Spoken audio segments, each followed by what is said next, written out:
Buonanotte! Domani alle 7 il divertimento è assicurato con Cartoon Flakes e tanti simpatici cartoni animati.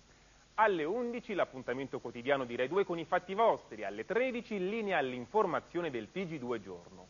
Alle 14 Monica Setta conduce il Fatto del Giorno, programma di approfondimento sui temi di attualità e politica.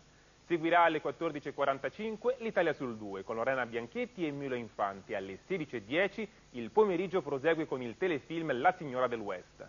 In prima serata alle 21 appuntamento da non perdere con Roberto Giacobbo per un nuovo viaggio di Voyager ai confini della conoscenza.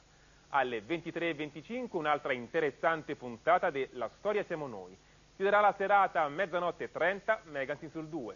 Buonanotte e a domani.